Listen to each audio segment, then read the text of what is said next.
बिस्मिल्लाहिर्रहमानिर्रहीम। अस्सलाम वालेकुम व्यूवर्स, इस लेक्चर के अंदर हम देखेंगे कि कमिट्स क्या होते हैं और कमिट्स को हम जावा के अंदर कैसे यूज़ करते हैं और कमिट्स कितनी तरह के होते हैं। व्यूवर्स, कमिट्स वो एरिया होता है जो प्रोग्राम का कंपाइलर जो है ना, जिस उस हिस्से को इग्नोर कर देता है। जैसे व्यूवर्स मैं यहाँ पे देखें system.out.println और उसके बाद यहाँ पे लिखता हूँ हेलो वर्ल्ड और इसको मैं रन कर देता हूँ। तो ये देखें हेलो वर्ल्ड आ गया।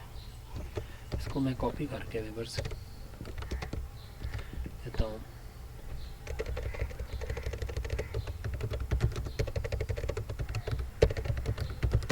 दिस इज कमेंट प्रोग्राम, यहाँ पे लिख देता हूँ दिस इज थर्ड। इसको सेव करता हूँ और व्यूवर्स मैं इसको रन करता हूँ। तो ये देखें इसकी आउटपुट आ गई है hello world, this is comments program, this is third line.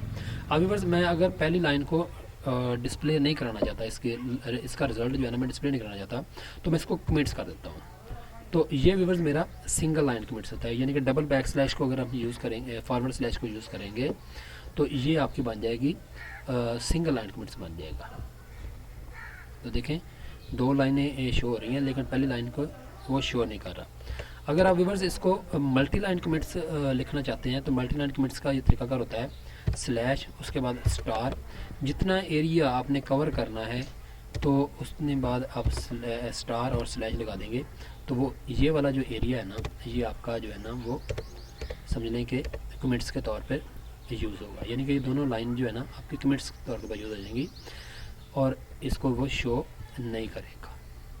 और कमेंट्स मल्टी लाइन कमेंट्स लगाने का बड़ा फ़ायदा ये होता है कि यहाँ पे देखें मैं इसको मल्टी लाइन कमेंट्स लगाता हूँ और इसके अंदर जो भी मैं लिखूँगा तो वो बन जाएगा this program is define the comments, there are two type of comments,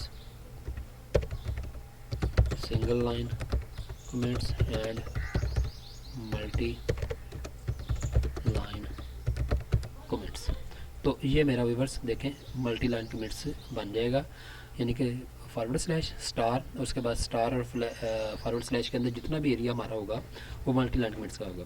अब कमेंट्स का फ़ायदा ये होता है कि आपने अगर किसी लाइन को या किसी एरिया को आपने अगर डिफाइन करना हो तो कंपाइलर इसको समझने इग्नोर कर देगा और इसका समझने की कोई भी जो है ना इसको जो आपकी कंपाइल टाइम पे ऑब्जेक्ट फाइल बनती है तो इस एरिया को वो ऑब्जेक्ट फाइल के तौर पे नहीं लेगा। इससे आपका प्रोग्राम के ऊपर जो एक्स्ट्रा बर्डन है वो नहीं पड़ेगा। तो कमिट्स प्रोग्रामिंग के अंदर कमिट्स आपको यूज़ करने चाहिए। कमिट्स से ये फ़ायदा होता है कि अगर किसी यूज़र ने आपसे कोई प्रोग्राम बनाया है तो उसके अंदर आप अगर हर वेरिएबल को या हर एक मेथड को या जो इम्पोर्टेंट समझते हैं जिसको आप अगर आप कमिट्स कर देंगे तो उससे प्रोग्राम की रीडेबिलिटी जो है ना वो थोड़ी सी बढ़ जाती है और प्रोग्राम को अंडरस्टैंड करना जो है ना वो भी आसान हो जाता है।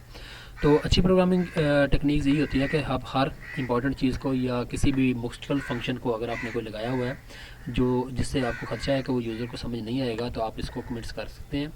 तो इससे आपके यूज़र जो है ना वो सेटिस्फाई होगा और उससे आपका बिज़नेस जो है ना वो मज़ीद तरक्की करेगा, क्योंकि उस यूज़र को जितना यूज़र को आपका प्रोग्राम समझ आएगा उसके लिए उतना ही, यानी कि वो प्रोग्राम समझना इजी होगा जितना, तो उससे उतना ही आपसे वो खुश होगा तो आपको मज़ीद वो काम भी दे सकता है।